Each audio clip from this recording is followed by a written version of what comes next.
update on these Vossen forged wheels that I installed. There's a little bit of pain. It actually pushes the wheel out, helps you get enough clearance to get out. But also I lowered, and the wheel will actually go fenders. So it was some slight modifications I had to do because in these wide bodies, and then just pressed it and helps you daggum near with the car in the trunk on the passenger side. Once you put those springs on this vehicle, they're the 5088, anywhere from like a quarter inch or 240 horsepower in that package. Right at today, like on this dash with Dodge, all forged wheels are the same. This is a 2000 grade aluminum that's not rub at all. But like I said, you know, it's sitting in the garage. They're actually very, you wouldn't know they were. And that is the new 8. I have yet to use it.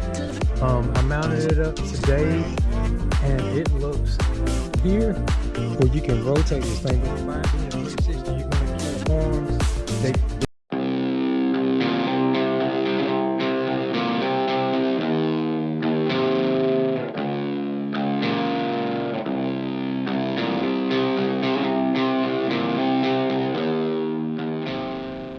Alright everybody, I'm BJ from the 478, and I greatly appreciate you joining my channel today. And so what I want to do, I want to give you a quick update on these Vossen forged wheels that I installed on here almost a year ago. So I just want to let you know I haven't had any problems with the wheels dulling or anything like that. This is a polished lip, but it's got like a clear coat on it, so it doesn't actually allow you to high polish, but it allows you to clean it. And I keep them fairly clean. Up in here is a little bit of pain to actually keep cleaning here, but this wheel right here is 11, and that wheel on the front is a 10.5. This is a -15 offset in the rear and a -5 in the front. And what that does is it actually pushes the wheel out a little bit, because the factory parallel wheels on this vehicle, when you get them, are 11s all the way around. So when you do a staggered wheel like this, you want to make sure that you get enough clearance to get out. But also I lowered this vehicle, so by me lowering this vehicle, you see how it tucks under here. Then let's go over here, and you get a nice even tuck under there, and the wheel will actually go inside the fender wheel. Now, long story short, every now and then I will get some rub, and where my rub usually comes from on this wheel, and I'm okay with it. You know what I'm saying? Rubbing is a part of the look, I guess. This is just me. I mean, it just wouldn't be right if it didn't rub. But long story short, no one wants their tires to rub on their fenders. So it was some slight modifications I had to do, but it wasn't much. And I did get a little bit of where it would when I back into the yard. I've got about 2,000 miles on these wheels since I purchased them. But when I do back into the yard, before I made some slight modifications to the plastic, what I did was I just heated it, because in these wide bodies, it's got a plastic a fender liner in here.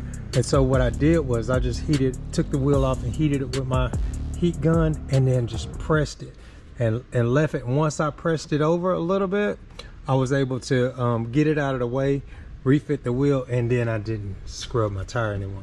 Well, I'm really not worried about these anyways, because the tires really, to this day and age, it's not like there was 10 years ago where 24-inch wheels and tires would cost you daggum near what the car costs. But these tires are readily inexpensive, anywhere from like 200 to under 300 bucks.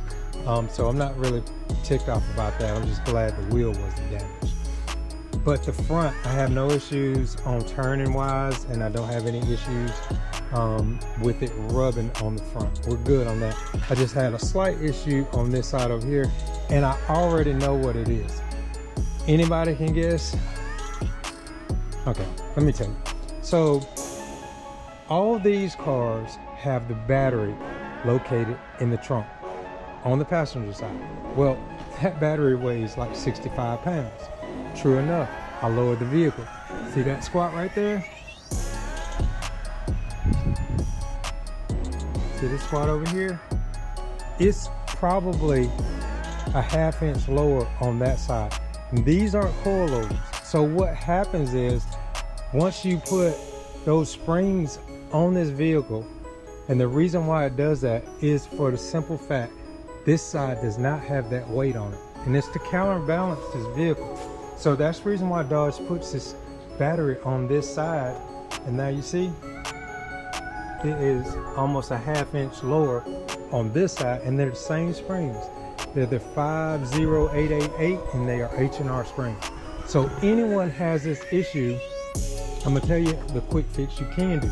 You can go inside there, and once you put in your lowering springs on, you can add this like a coupler, a spacer, probably anywhere from like a ½ inch. And what will happen is you can lift it up a little bit. Well, what I'm gonna do is I'm having one of my good buddy, Mr. Bo, I'm gonna have him build me a C-Max or a lithium battery, and I'm just gonna lighten the load.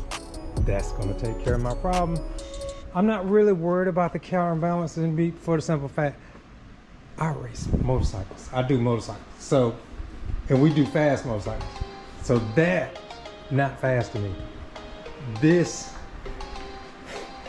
is 200, almost 240 horsepower in that package, right at 415 pounds. That's fast. That's a rocket. This is okay. This is 807. We already know this is not to the rear wheel, you know, give or take. But this is what this car comes with. Claim to fame is 807 horsepower. I did my first oil change on this vehicle today. I'm excited to see, you know, if it runs a little bit better, because see how many miles I got on this thing now.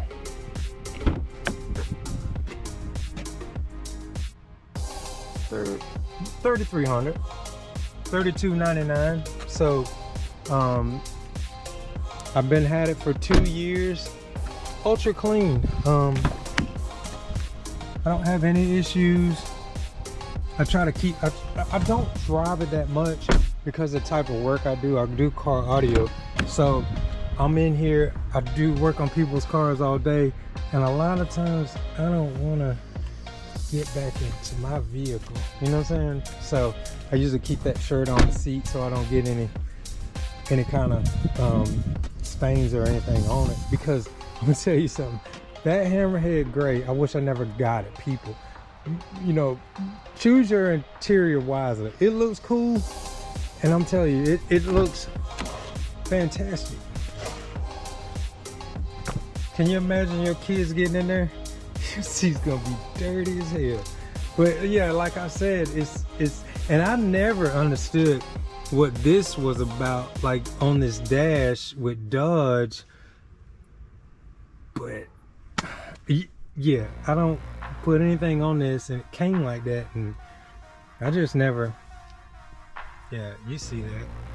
I never complained about it, but $100-something thousand car look like, well, if I keep it, I'll probably get some suede put on it. But if I don't, I don't even worry about it. Other than that, have I covered everything? Long story short, people, if you buy forged wheels, not all forged wheels are the same. This is a T5 grade aluminum. They're Vossen forged. They are lightweight, and they are utterly amazing. They ride just as good as my factories. I just had that little scrubbing problem. I fixed that. But yeah, just take heed to what I said now. Just relocate that battery or put a spacer in between that, or run some coilovers in the back. That's pretty neat.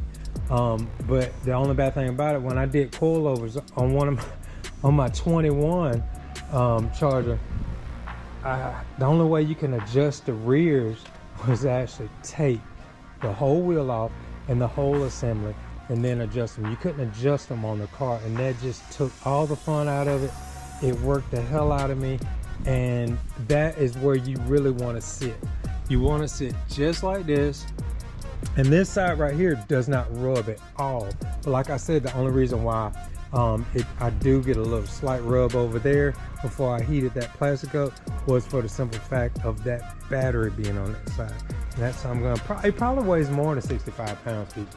So and even when I first lowered it, I noticed, you know what I'm saying, I was like, well, damn, is it just me, or is it you know, it's sitting in the garage. Is my garage not level? And I just started not to pay it any attention because I hardly ever drove this vehicle. And so when I would drive it, I had no issues until I hit like a pretty fairly decent bump, and then I would get that scrub, or when I pull into my driveway. When I pull in my driveway and back in, I would get some scrub on that, and that is where it drew that line in there. And then I said, ultimately, I had to fix it. So 2,000 miles on these wheels and tires. They held up. I haven't had any leaks. They're actually very, you wouldn't know they were actually 24s on here, because like I said, they ride like my factories. I just have to be moderate not to hit potholes and stuff. So driving it is a nightmare, because you don't want to bend your wheels. Any car enthusiast, anybody that buys wheels, I don't care if they're cheap or if they're expensive, no one wants to hit a pothole or destroy their stuff. So last but not least, I want to talk to you about these mounts, the 360 mount. So I'm running the new 360S, and that is the new 8K model, and I'm excited to go ahead and do some footage on it the next day I drive it. I pulled it out to clean it up. I fixed that little issue that I had with this. I got my old, you know what I'm saying, I went to 5-star. If you need a car, you need to go talk to Quint down at 5-star in Macon, Georgia, or Warner Robins. For long story short, I have yet to use it. I mounted it up today. It is the PGY Tech. You can get it off of the 360 website, and it looks amazing. I did use, I do a lot of the GoPro, so I use the GoPro mounts in here, and you can undo it from here, or you can rotate this thing. But by it being 360, you're gonna catch that whole little spectrum, and we're gonna do some videos. And I've already got it on my 2024 Ducati V4R. I already made my mount and got my mount on here, so we're gonna 360 this thing up, and we're gonna go from there. But that thing right there, check out my channel a little bit later on. I need to upload it, because that rascal right there with this thing out all the way, I'm talking about catching some good footage. You'll see. So stay tuned to my channel. We'll do some updates on the motorcycles and all that good stuff. And just put exhaust on my good buddy Terrell's amazing 2024 BMW S1000 RR. And with this motorcycle, I just put the full Akrapovic exhaust on here. But this motorcycle right here, it is an absolute powerhouse. It performs. This premium package comes with forged wheels, steel braided brake lines, that aero package, electronic suspension, and it's got it all. It's got all the bells and whistles. It ain't messing with that, but we already know about that. That is one amazing machine. I like it. I'm thinking about getting the M1000R. Just stay tuned. I think we just about covered everything on this little episode right here. So if you have any questions, you'd like to see more content on this vehicle, I will do more uploads. I work 7 days a week, so I'm trying to stay on top of everything. I have a couple more videos I'm gonna put out next week. People, please stay tuned. I'm BJ from the 478, and I appreciate you more than you think.